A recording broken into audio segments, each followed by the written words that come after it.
Hare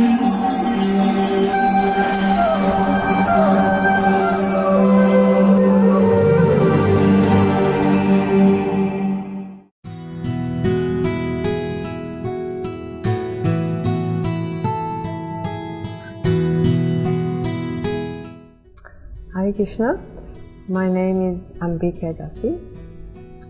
I came in contact with the Hare Krishna devotees in 1971 in Sydney, and I met a devotee on the street who was giving out, I think, magazines, and she invited myself and my friend to come to the temple in Sydney for Janmashtami, Vyasa Puja. She was describing how there'll be a big feast on up till midnight and then another big feast the next day.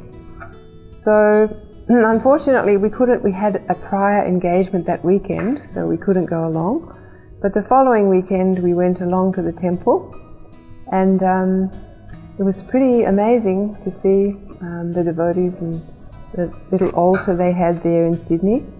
And from then I kept coming every week and eventually moved around the corner from the temple.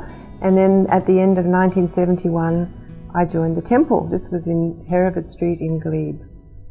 So there were maybe 20 devotees then, not many, and there were maybe 15 devotees in Melbourne, and that was all in the whole of Australia, not many. And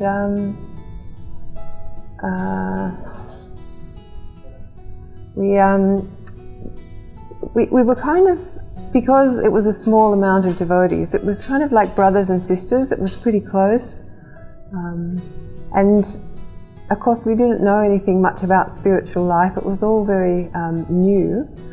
When I first moved in the temple, there were 3 of us, 4 of us actually, ladies living on the veranda. We didn't even have a door, so we just had mats on the veranda around the corner from the deity room, from the temple room.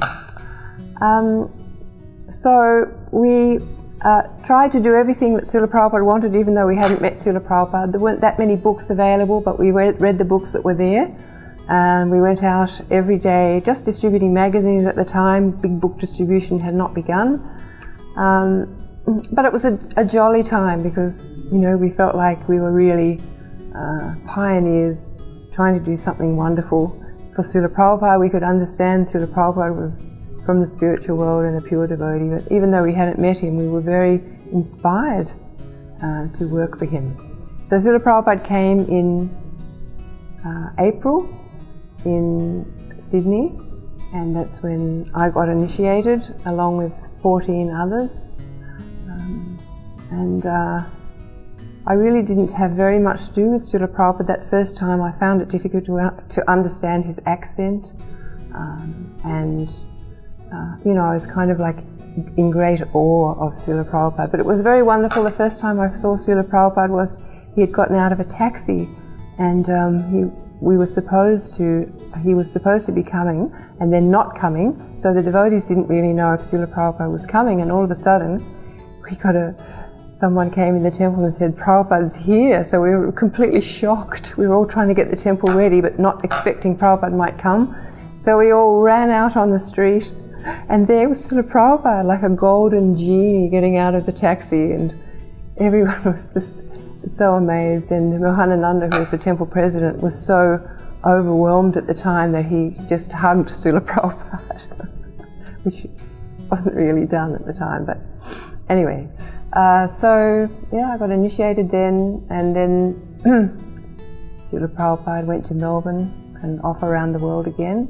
Then he came back to Australia. He came back many times to Australia. In 1973 he came back, and at that time I had a little pastime with Srila Prabhupada, which was that I had cooked the evening offering and done arti, and all the devotees had gone to the town hall to see Srila Prabhupada in Sydney.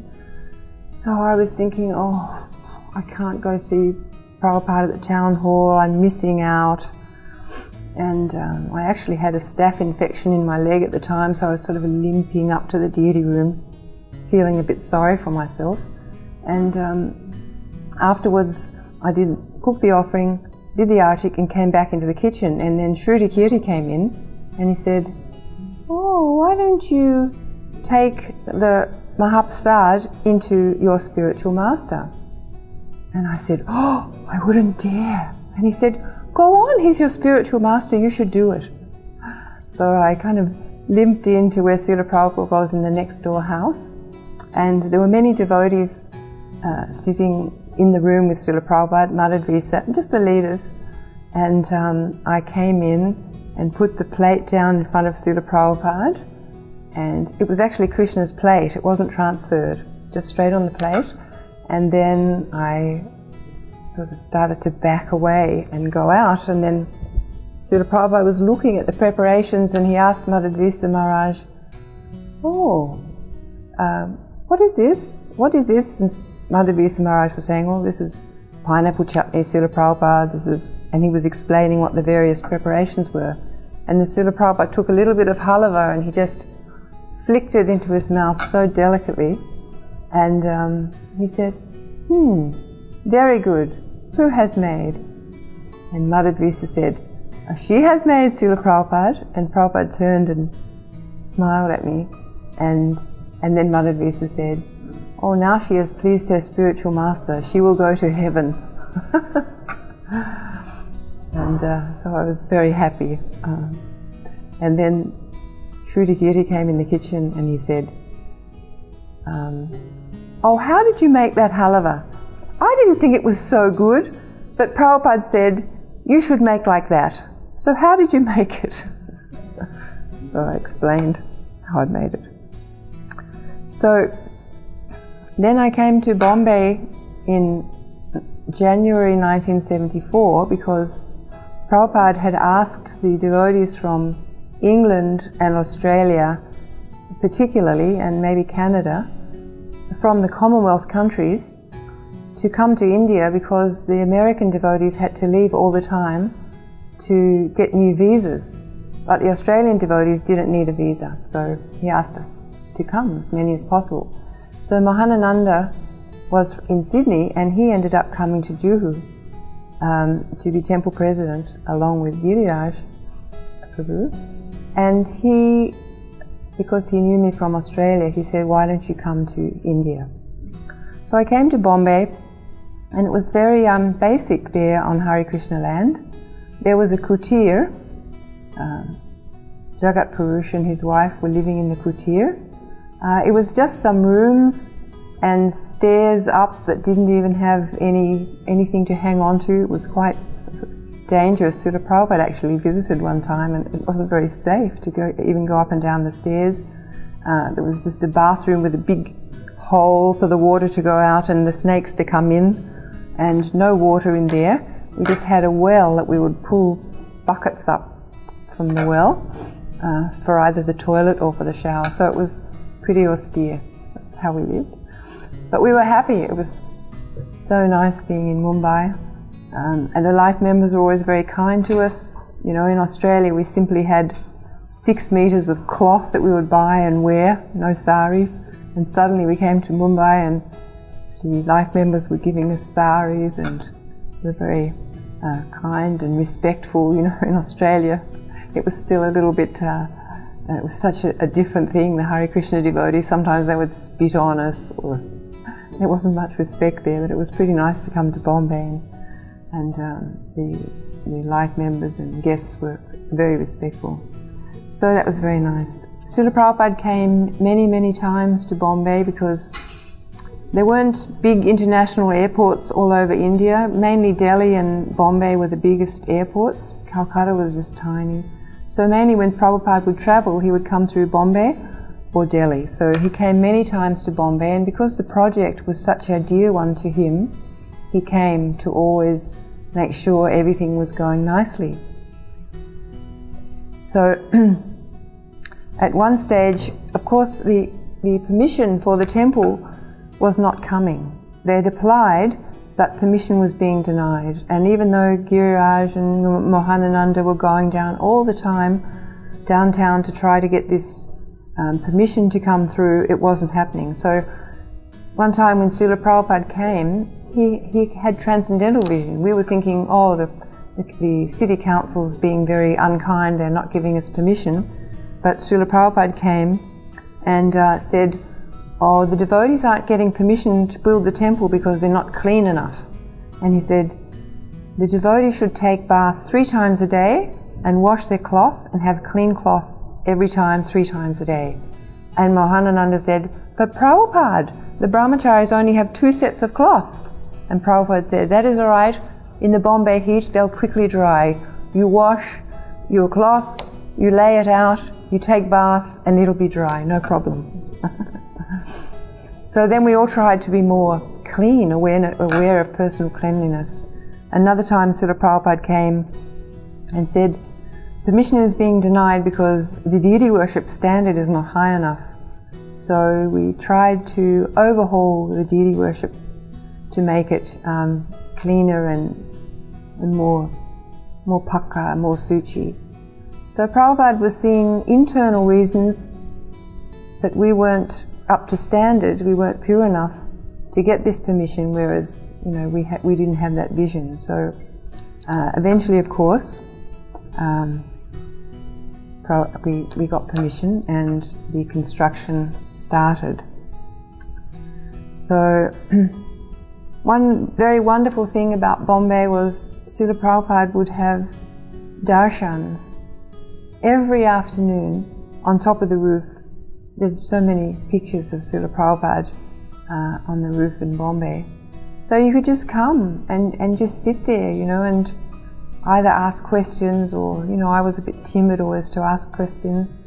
But people would come, life members would come, and it was so informal. I really noticed that when I came to Mumbai, it was such a difference. Srila Prabhupada in Australia always wore kurta and he even looked more formal, whereas in India, no, he didn't wear a kurta. He always looked very relaxed and just different here in Bombay, in India, to what he was in the West, how he looked. So we had these wonderful informal darshans on the roof where all sorts of things were discussed. Prabhupada would ask the construction crew how everything was going. All life members would come, and he was always so welcoming to whoever came, and he would invite them, the life members, aye, betiye, betiye, and ask them how they were. He was very personal, and then he would start preaching. So it was just wonderful to behold. And another thing, that in those darshans, it was you felt like you were in the spiritual world, because you might have a problem with this person or that person, but when we were in front of Srila Prabhupada, because of the potency of Srila Prabhupada's purity, you just felt like you loved all those devotees. You felt like, they were all, your brothers and sisters, and you were in the spiritual world along with Srila Prabhupada. So it was a really wonderful experience, spending that time with Srila Prabhupada in the afternoons. Also, Srila Prabhupada, one time he came to Bombay and he told us, he did tell us on occasion when he would come that we should all be learning Hindi. And then one time he came and said, whoever's not learning Hindi should fast for 3 days. But I don't think anybody did. But I started learning Hindi then. So I was just here a few months, and Lokanath Prabhu, he was at the time, brahmachari, he was dressing Radha Rasa Bihari, and one day he came up to me and he said, oh, Ambika, Mataji, do you think you could possibly dress Radha Rasa Bihari? I want to go and preach. And I was like, yes, yes. I was so happy. So after that I started dressing Radha Rasa Bihari, and that went on for the whole time I was there. That was another 3 years of dressing them. That was lovely. Of course, they were so simple. You see the photos then, they were dressed very simply, and it was nice because they weren't very far back in the duty room. It was just a shed, so you got to stand so close to Radha Rasa Bihari when you'd have darshan. And when Srila Prabhupada would come, he would come in from his morning walk, 7 o'clock, and then he would be there for greeting deities. He would offer full obeisances, he would put his bead bag out and then offer full obeisances, and then he would stand there in front of Radha Rasa Bihari and just look at them very lovingly. For Radhastami in 1974, I remember Vishalini had come from Vrindavan, and we made this yellow and green outfit for Radha Rasa Bihari. And, you know, it was sort of pretty standard how you dress the deities then, but Vishalini had this idea to make this bonnet, this sort of buckram, used with buckram, covered with green cloth, because it was a yellow and green outfit. So we did it, we made this bonnet. And so she didn't have a crown on for Radhastami, and we were a little bit nervous, you know, what Prabhupada would say, because, you know, we'd done something different. And on Radhastami, it was so nice because when Srila Prabhupada went in front of Radha Rasa Bihari, he just stood there for so long and he was just looking at Radharani with so much love. It was so beautiful. We were so happy that he obviously wasn't upset, he was happy. Another time we put flashing lights behind a picture of Lord Vishnu as a backdrop with his flashing lights. So we used to experiment with different things. But Prabhupada, you know, always seemed to be happy with what we did. He didn't complain.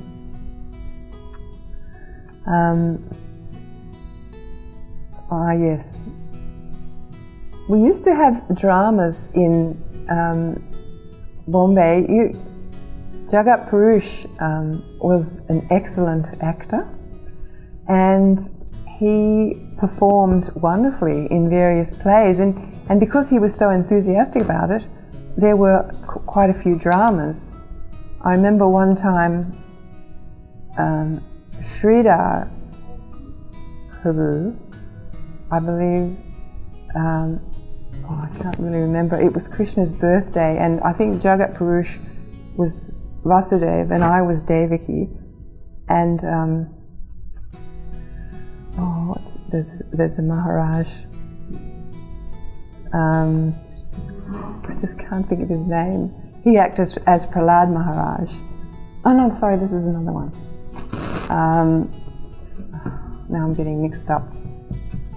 Anyway, I'll tell about that one where Jagat Purush was Hiranyakashipu, and this Maharaj, Navyogendra Maharaj, he acted as Prahlad, and he was, you know, so sweet, and he was so skinny and little, and anyway, that day, Bhagavat, who was rather heavy, big, fat, was sitting he actually had a pillar sort of paper and cardboard and stuff made around him. So this is in maybe April, May, when Lord Nrsimhadev appears. So it was really hot in Bombay, so poor old Bhagavat was sitting in there sweating. And they'd done this at about 4 o'clock, and then we had the play 4:30 or something. So we didn't have the play till after 7 o'clock Artik. So Srila Prabhupada was there for that play, and he did not know that Bhagavat was in that pillar because it had been there for so long. So Hiranyakashipu was fantastic, and then when he finally went and smashed the pillar, Bhagavat burst out because he was so hot and bothered after sitting there for 3 hours. So it was really fantastic, and they had their fight, and of course Lord Nrsimhadev killed Hiranyakashipu, and Prabhupada thanked us, thanked the devotees for this play, and he said, you know, he was really praising the devotees for this play, and because Jagat Purush had been so good, he said, a special thanks to Mr. Hiranyakashipu, Prabhupada said. And another time we had a play on, I don't know if it was Govardhan Puja, but we did the play of Govardhan Puja, and Vishalini was Krishna. So she did everything perfectly. She blued her face and she looked just like Krishna. She looked very beautiful, and she'd learnt all the lines. So she said everything beautifully, and Prabhupada was there for that play also. So after that play, Srila Prabhupada came over to her and he took his garland off and he put it on Vishalini and he bowed because she was Krishna, non-different. And also when we had a program at Cross Maidan, the Vaikuntha players came and Lloyd Taksha was Lord Ram and his wife was Sita Devi, and they did wonderful plays down there. Every night there were like tens of thousands of people watching these plays, and Prabhupada would speak and watch the play. And I remember one night after the play, Srila Prabhupada went up, the devotees would stand on the stage at the end, and Srila Prabhupada went up and again he bowed to Lloyd Taksha as Lord Ram. It was really nice, it was very sort of personal, because when you're playing Lord Ram, you're non-different from Lord Ram, so Prabhupada was showing that by his actions. In that first year in 1974 when I was there, Srila Prabhupada came one time, maybe October, towards the end of the year, and he was there for a whole month. And he gave morning classes and evening classes. And he was giving classes on the third canto of Srimad Bhagavatam. And I happen to remember that because the life members were very kind, they'd also give us, and we were pujaris, they would also give us silk saris. So I was pretty happy wearing this silk sari because I'd never had a silk sari before. And I remember being in class and Srila Prabhupada was explaining about how Devahuti was so detached. She didn't care, she was skinny, she didn't look after her body, she wore old clothes. And so Prabhupada looked across at me and said, "So one should not be attached to opulent clothing."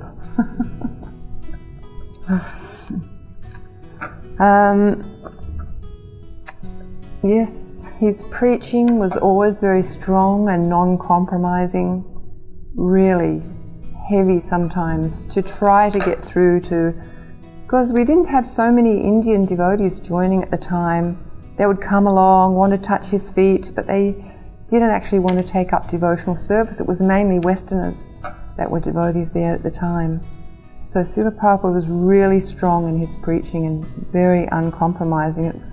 It was wonderful to hear him. He'd really give the source to everybody. I remember one evening it was, some parents had brought their son and told Srila Prabhupada that their son could recite one of the chapters of Bhagavad Gita, I don't remember which. So Srila Prabhupada had him recite the whole chapter of the Bhagavad Gita, and Prabhupada was really pleased that this boy had remembered the Bhagavad Gita, and everybody clapped afterwards and was happy with him. I remember there was a man that used to come, and he just lived down the road on the way to the beach, and he was an old man in his 80s, and he was always shaking. He was maybe Parkinson's, I don't know, and he didn't really have any teeth. So he would come and he would go and visit Srila Prabhupada, and he would sit there in front of Srila Prabhupada and they would talk a little. He liked to come and be with Srila Prabhupada, and then he wasn't coming for some time, and then he came back and Srila Prabhupada said to him, "Why haven't you been coming?" He said, "Oh, Srila Prabhupada, they wouldn't let me in because they said you are busy writing and I shouldn't disturb you." And Prabhupada turned to his secretary and said, "Please let this man come anytime he wants." So one thing was we used to go to life member programs with Srila Prabhupada sometimes. I remember going to the Shetties because Mr. Shetty had a lot to do with the construction here, and we went and had a program at their house, and I remember Srila Prabhupada saying at the end, "The beauty of a man is his intelligence, and the beauty of a woman is her chastity." So here we have a very beautiful couple because the man is very intelligent and the woman is very chaste. And so it was always a treat to go with Srila Prabhupada to these life member programs. It was wonderful. We cleaned his rooms in the morning, like if at 6 o'clock we would go, Srila Prabhupada would go to the beach for his morning walk. And the women didn't get to go very often. I remember going once or twice. But one morning when we were gathering together with our mops and buckets and everything to go to Prabhupada's rooms, when it was on the corner, this was before his very nice final quarters.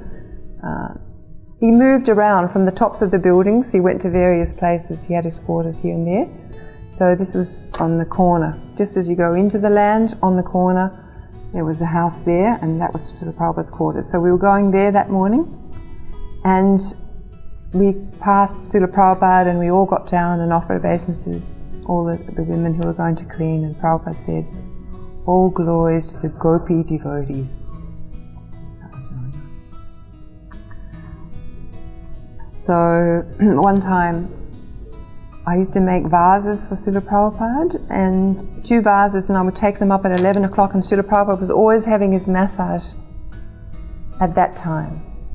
I would go very regularly at 11. And that day, I don't know why, I was thinking, oh, Srila Prabhupada doesn't know me, he knows all these other Madhajis who cook for him, but he doesn't know me. And I was feeling a bit sorry for myself.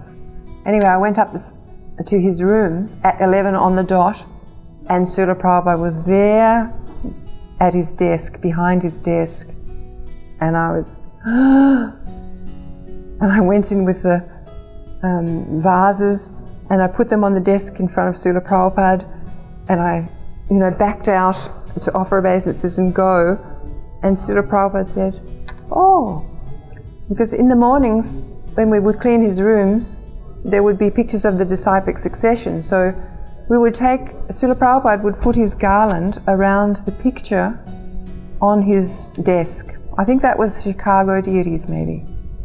And then the next day we would take that garland and we would put it on Srila Bhaktisiddhanta's picture on the wall. And then we would move it down the disciplic succession, Gaur-Kishore, Bhaktivedanta Thakur. After Bhaktivedanta Thakur, we could take the garland. So this is Bombay sun. You can imagine after 4 days in the sun, the garland was very dried up. So I had this very dried up garland on. At the time, the Srila Prabhupada said, "Oh, where from you got this garland?" And then he laughed because he knew I got it from the picture. He said, "Here, you take this one." And he took the one from his desk and gave me that garland. So I was very happy.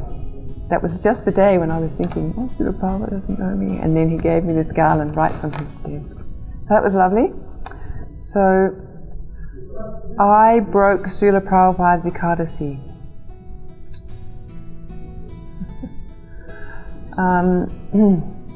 Daiva Shakti was cooking for Srila Prabhupada, and one day she couldn't cook.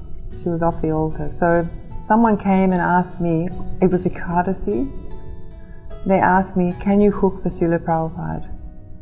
So, of course I said yes. And I knew that Srila Prabhupada didn't like a big fuss for the cooking. He only wanted us to take 1 hour to cook his lunch. And on Ekadasi you've got to, cut up so many more vegetables. Also Prabhupada asked for shukta. If you could have shukta, I didn't really know how to make shukta, so I quickly asked somebody how to make shukta. And then I thought, to save time, I'll take up the deity's day sweet, because I used to make the day sweets every day for Radha Rasabihari. So I took up this day sweet, and I tried to make shukta for Srila Prabhupada. And so anyway, when everything was sent in for Srila Prabhupada, actually Hari Sori came out and said, Srila Prabhupada wants some more of the sweet. And at that time, I realized it's got grains in it. I just could have dropped dead on the spot. It was banana malpura that you make in a syrup. It's a syrup which I would make every few days for the deities, and I had unthinkingly just sent it in. So I just said to Hari Sori, I've given Prabhupada grains, there's grains in it. And before I could stop him, he just turned around and marched in to tell Srila Prabhupada. And I ran away. I ran away to the Brahmachari ashram. I packed my trunk and I sat on my trunk all afternoon thinking my spiritual life is finished. And I didn't dare go out. I was thinking my life's over because I've broken Prabhupada's Ekadasi. Anyway, nobody came to tell me anything, and I thought, I'm going to have to go and find out what happened.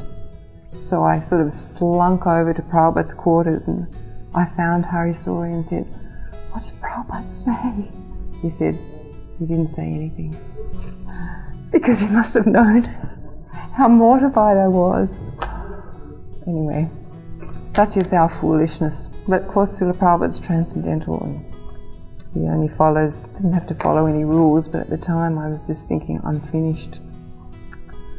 So then the last time I saw Srila Prabhupada was, not the last time I saw him, but the last time I had Darshans. When Srila Prabhupada came in maybe April or May, I don't remember the exact, maybe April, in 77, he was so unwell and nobody got to see him. Only the leaders would come.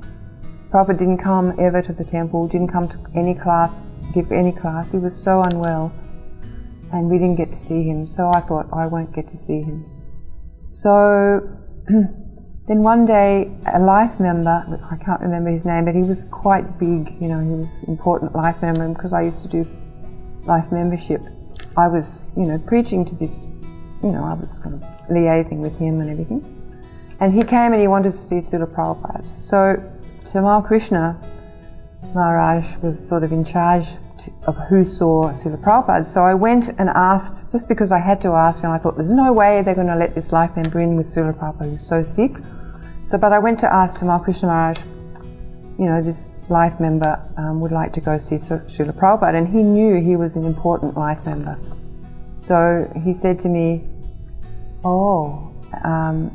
okay, he can go in for 10 minutes, but he's not to say anything that would disturb Srila Prabhupada, just speaking gently with Srila Prabhupada.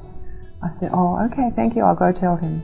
And he said, and what's your relationship with him? I said, well, I've been preaching to him, and cultivating him. And he said, you can go in too. So that was so nice because I just went in and sat. Prabhupada was in his bedroom and he was sitting up on his bed and he had a pillow across his lap, no shirt on, he had a pillow across his lap, and he was so thin and it was so kind of hard to see that. And I simply sat by the door. I didn't say anything the whole time, and this life member went in and he immediately said to Prabhupada, Swamiji, they haven't put this temple facing the right direction. It should be facing east or whatever. And Prabhupada said, why don't you come? Why don't you come and help them? You know all these things. You should come and join our mission and help these boys and girls. And then Prabhupada just started preaching and preaching and preaching. It was so amazing to see. I thought he'll never leave Bombay. When I walked in and saw Srila Prabhupada like that, I thought, how can he ever leave Bombay? He's going to leave his body here. And then to see him transform and preach, and he preached and preached to that man for 20 minutes. Oh, it was so far out. I felt so privileged to see that. I felt from that, I could understand, this is what Srila Prabhupada wants. We're not the body. We've got nothing to do with the body. This is life to him. Srila Prabhupada's life was preaching, and it was like a direct lesson that don't be attached to what this body is doing. Be attached to this mission of spreading Krishna consciousness. So I felt so fortunate to have that 20 minutes sitting in there with Srila Prabhupada. And of course that was the last time he came to Bombay. And it was, of course, another few months after that he departed for Krishna's abode. So I don't know, my time in Bombay was very wonderful because at the time in Australia it was very austere. Not that there weren't austerities in Bombay, but there was a sort of a joyfulness here amongst the devotees, and it was just a very blissful time, I'd say, blissful, happy time, preaching, and I guess also because it was such an important project. Of course, every project was important to Srila Prabhupada, but we knew that Bombay project was so important to him, so we felt like, you know, this is pleasing to Srila Prabhupada. So it was really a wonderful 3.5 years that I got to spend in Bombay, and I'm so grateful for that. Srila Prabhupada was always compassion. His compassion and his love. Of course, everything about Srila Prabhupada was wonderful. That he epitomized those 26 qualities and more, so many more. He was so compassionate, and just a glance from Srila Prabhupada would seep into your soul. But it was a loving glance. He could portray the spiritual world just by that glance of loving compassion. So yeah, definitely I would say his compassion for me was the most wonderful quality.